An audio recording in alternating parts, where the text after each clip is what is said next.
Boa noite. Com o objetivo de arrecadar fundos para ampliação e angariar recursos para a instituição, promovendo espaços de atuação para as pessoas com deficiência intelectual e múltipla, a Associação de Pais e Amigos dos Excepcionais de Vazante está realizando 2 eventos de suma importância: a campanha A Pai e Você, de julho e dezembro, que sorteará 3 prêmios totalizando R$23 mil. O valor de cada bilhete é de R$10 e o sorteio será no dia 11 de dezembro, durante o evento Amigos Excepcionais Show, no ginásio poliesportivo de Vazante. Os bilhetes da rifa já estão sendo disponibilizados na secretaria e a diretora da APAI de Vazante, Maria Helena de Araújo, acredita que essa é uma forma da população colaborar para ajudar aqueles que necessitam de nossa ajuda. Com muito calor, vale a pena tomar aquele delicioso sorvete, não é verdade? Então, anote essa receita fácil que você vai aprender agora na nossa dica do dia. Você vai precisar de uma embalagem de gelatina do sabor da sua preferência. Aqui eu estou usando morango, mas você pode usar o sabor que você escolher. Uma lata de leite condensado e uma lata de creme de leite. Se você comprar a lata, você tire o soro. Se caso você comprar o creme de leite de caixinha, você pode usar do jeito que está na embalagem, que ele já não vem com soro mesmo. 250 ml de água gelada ou fria, pelo menos, mas de preferência gelada. E 250 ml de água bem quente, quase fervente. Eu vou começar diluindo a gelatina nessa água fervente, então eu vou colocar e com a ajuda de, pode ser um garfo ou um fouet, eu vou misturar bem até que essa gelatina fique totalmente diluída. Depois de diluir a gelatina na água quente, eu vou adicionar a água gelada e vou dar mais uma misturada. Em seguida, eu vou adicionar essa mistura no liquidificador. Agora eu vou adicionar o leite condensado e logo depois o creme de leite, com cuidado para não espirrar em você o líquido. Agora é só bater até que essa mistura fique bem homogênea.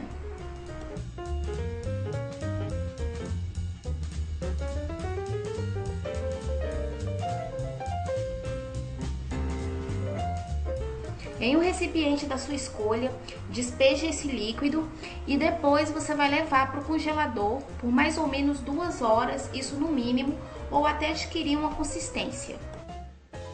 Eu tirei do congelador e ela ficou com essa consistência aqui, a consistência de gelatina mesmo. E agora, o que eu vou fazer é pegar a batedeira e bater essa mistura até ela aumentar o volume dela. Então isso vai levar mais ou menos uns 5 minutinhos. Então você vai bater por no mínimo 5 minutos. Se caso você não tiver uma batedeira, não tem problema nenhum. Você pode usar o liquidificador para fazer esse processo também. Só que toma cuidado, você vai colocar essa mistura no liquidificador aos pouquinhos. Primeiro porque ela dobra o volume, então ela pode derramar no seu liquidificador. E segundo porque ela fica meio dura para bater, então pode acontecer de você queimar o seu liquidificador se ele não tiver muita potência. E aqui não tem segredo, é só bater mesmo até virar um creme bem fofo.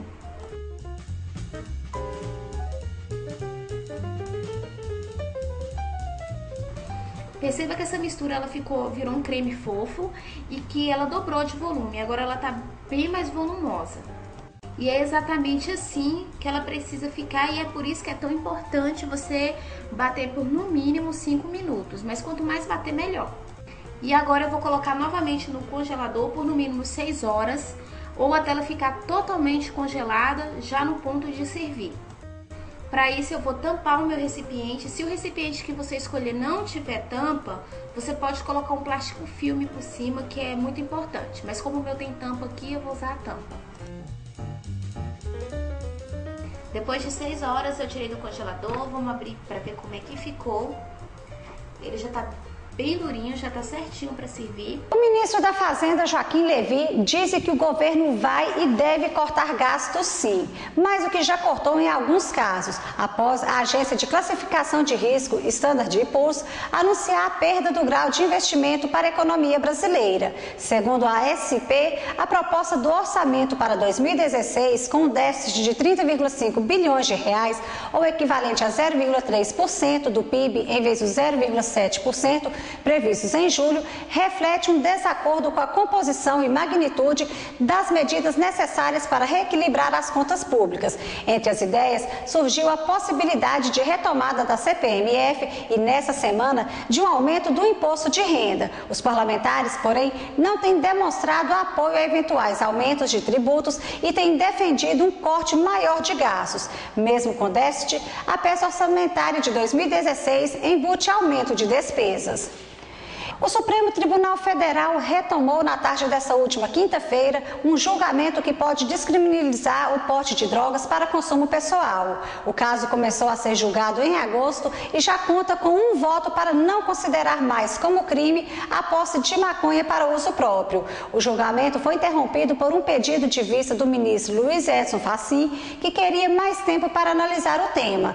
Com o voto pronto, ele deverá ser o primeiro a se manifestar na sessão desta quinta. A decisão final, contudo, depende de todos os 11 ministros da Corte e terá repercussão geral, isto é, deverá ser aplicada pelas demais instâncias da Justiça. A partir de 14 de setembro, os veterinários habilitados para emitir as guias de trânsito animal para o transporte de aves e suínos em Minas deverão utilizar o modelo eletrônico para este documento, desenvolvido e disponibilizado pelo IMA no software do Sistema de Defesa Agropecuária. Até então, ele era utilizado o modelo impresso que era adquirido nos escritórios do Instituto. O EGTA está integrado à base de dados única do Ministério da Agricultura, Pecuária e Abastecimento e trará como vantagem a rapidez na rastreabilidade do trânsito de aves e suínos no estado, além de proporcionar o controle mais seguro do saldo destes animais nas granjas. Isso porque as informações estarão disponíveis tanto para o IMA como para o MAPA, assim que forem adicionadas no Cidagro pelos veterinários habilitados. Já está disponível para download o SICAR Offline, que é o programa para computadores desenvolvido para realizar o Cadastro Ambiental Rural, o CAR, das propriedades mineiras.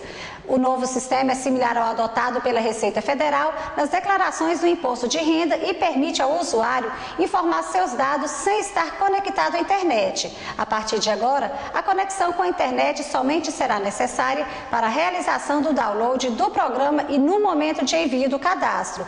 Com uma interface amigável, ágil e de fácil utilização, a expectativa é que a nova plataforma acelere o cadastramento ambiental rural. Atualmente, dos cerca de 550 mil imóveis rurais existentes no estado, 240 mil já estavam cadastrados até agosto deste ano. E os professores de língua portuguesa da rede estadual podem se inscrever no curso online Leitura Vai, Escrita Vem, Práticas em Sala de Aula. A iniciativa é uma parceria da CE com o SEMPEC. As inscrições acontecem no período de 10 a 16 de setembro em um link a ser oferecido pelo SEMPEC na data de início das inscrições. E as 2.000 vagas em oferta serão preenchidas por ordem de inscrição. O curso terá duração de 8 semanas e com carga horária de 30 horas distribuídas em 4 módulos.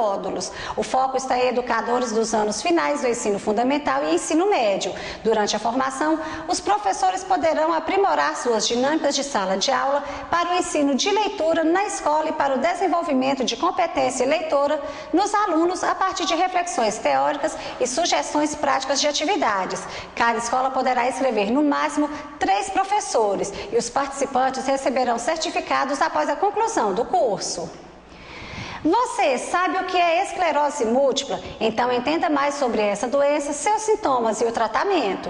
Ela conhece bem essa história. É uma doença que pode trazer sintomas diferentes e por isso pode trazer muita insegurança. Mas a gente mostra a história de quem convive com essa doença e curte cada momento da vida e aprendeu a se cuidar mais depois do diagnóstico. Viver bem é a principal lição desses guerreiros.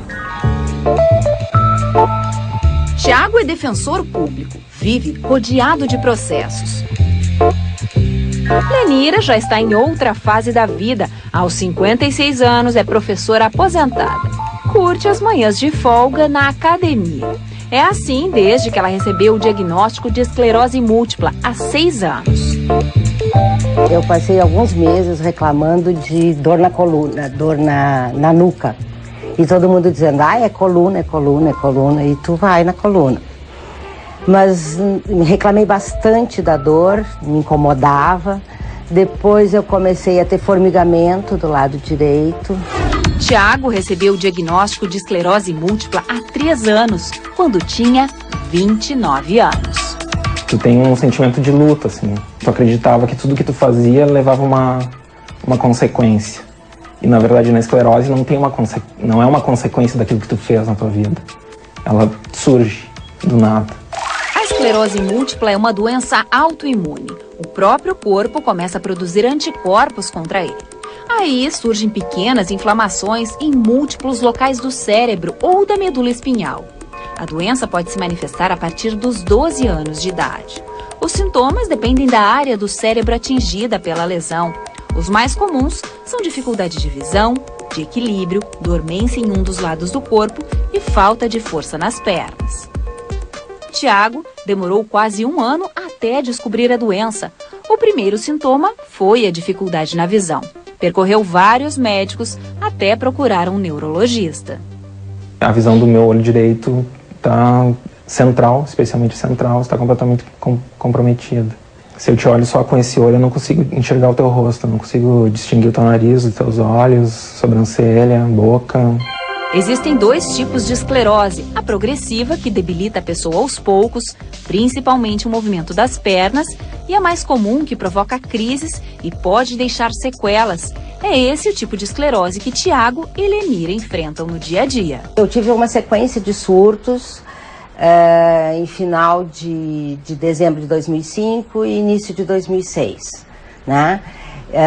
Eu realmente saí do ar, no sentido assim de perder temporariamente, né, a noção de tempo, de espaço, onde é que eu estava, a locomoção motora, a fala. Então alguém tem que te... Eu não conseguia mexer, coordenar muito bem nada, então alguém para te dar banho, alguém para te vestir. Eu andava muito de bicicleta, sempre nas marchas mais pesadas. E hoje eu não consigo mais porque meus músculos começam a enrijecer. Então isso diminuiu um pouco essa força muscular. A visão é a pior coisa que me aconteceu, porque eu trabalho com leitura. Grande dificuldade da doença hoje é o controle do surto, né? Então nós temos alguns remédios, algumas medicações que congelam, que tentam minimizar o surto.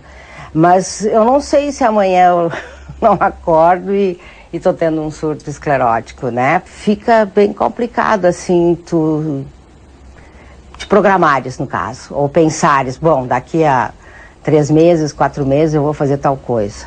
Eu não sei como é que eu vou estar daqui a 3, 4 meses. A doença pode sofrer, não vou dizer uma cura, ela não tem uma cura, mas se a gente trabalhava com drogas só de primeira linha, com uma potência, digamos, de 30%, tá? Nós já estamos hoje, em 2012, trabalhando com medicamentos que têm uma potência de 60%, o dobro. E nós já estamos utilizando alguns medicamentos em fase de pesquisa bem final, que estão trabalhando com 92% de potência contra a doença. Quanto mais cedo a pessoa começar o tratamento, maior a chance de evitar sequelas depois dos períodos de crise. O medicamento que a Lenira usa custa mais de R$7 mil por mês e é fornecido pelo governo. Hoje, como é que seria assim a imagem de um paciente com esclerose múltipla 2012?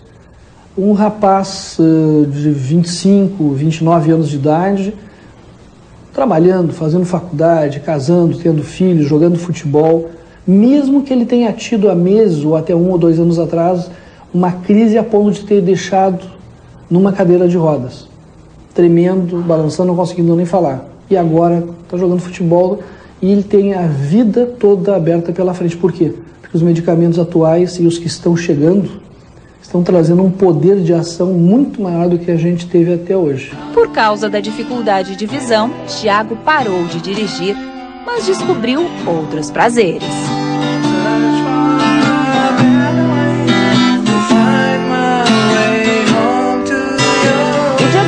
diagnóstico da doença causa algumas limitações, mas não impede que a pessoa leve uma vida normal.